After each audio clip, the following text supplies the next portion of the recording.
नमस्कार मित्रांनो, मी आहे गणेश सावंत आणि आपल्या सर्वांचे द्रोण एज्युकेशन परिवारामध्ये स्वागत करतो.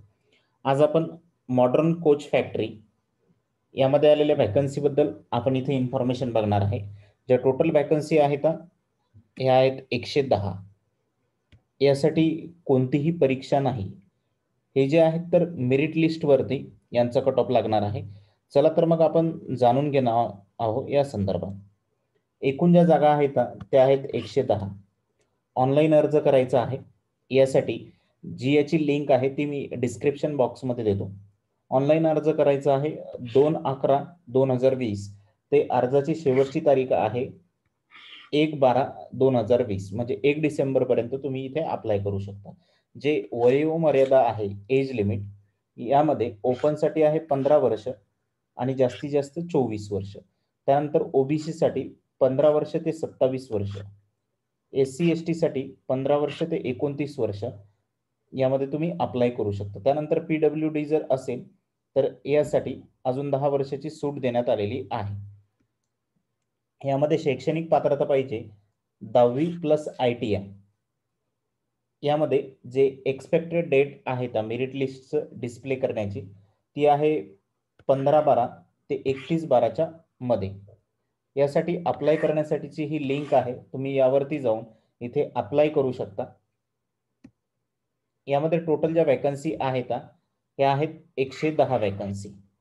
यामध्ये फिटर, इलेक्ट्रिशियन आणि वेल्डर असे जे आहेत तर 3 पोस्ट आपल्याला इथे देण्यात आलेले आहेत. यासाठीच्या वॅकन्सीचं डिवायडेशन सुद्धा देण्यात आलेलं आहे. ओपनसाठी किती वॅकन्सीज आहेत, SC साठी किती आहेत, ST साठी किती आहेत, OBC साठी किती आहेत, EWS साठी किती आहेत, याबद्दल तुम्ही सगळे काही इथे बघू शकता.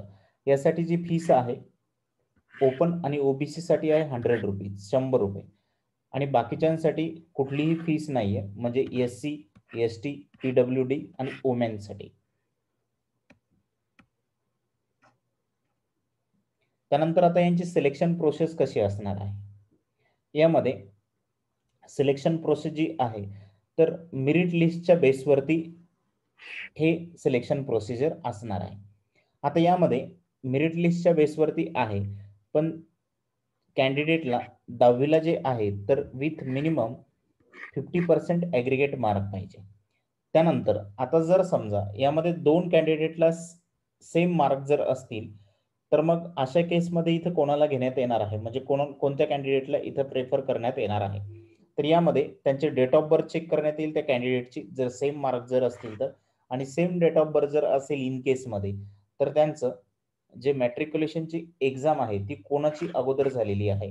म्हणजे फॉर एक्झाम्पल एखाद्या कॅन्डिडेटची 2019 मध्ये झालेली असेल, म्हणजे कोणत्या केसमध्ये जर दोघांचे मार्क सेम असतील त्याचबरोबर दोघांचे डेट ऑफ बर्थ सेम असेल तर मग या केसमध्ये ते चेक करणार आहेत की कोणाची 10वी अगोदर झालेली आहे ती इथं अगोदर चेक करण्यात येईल. म्हणजे एका कॅन्डिडेटची 2019 ला झालेली असेल आणि दुसऱ्याची 2020 ला झालेली असेल तर अशा केसमध्ये तिथे 2019च्या कॅन्डिडेटला अगोदर प्रेफरन्स देण्यात येईल, नंतर मग 2020च्या कॅन्डिडेटला देण्यात येईल. अशा पद्धतीने जे आहे तर यांची सिलेक्शन प्रोसिजर आपल्याला देण्यात आलेली आहे. मित्र, ज्या आपल्या नवीन बॅचेस आहेत द्रोण एज्युकेशनच्या, या संदर्भात आपल्याला जर माहिती हवी असेल तर आपण 8975830101 या नंबरवरती इथं कॉल करू शकता. हा आमचा खाली देण्यात आलेला तुम्हाला ॲड्रेस आहे, इथे येऊन सुद्धा तुम्ही संपर्क करू शकता. त्यानंतर धन्यवाद मित्रांनो. जे आपलं YouTube चॅनल आहे याला सबस्क्राईब करायला विसरू नका. ह्याच्या काही नवनवीन येणाऱ्या व्हॅकन्सी आहेत हे आपल्या मित्रांबरोबर शेअर करायला विसरू नका. चला थांबूया आपण इथे.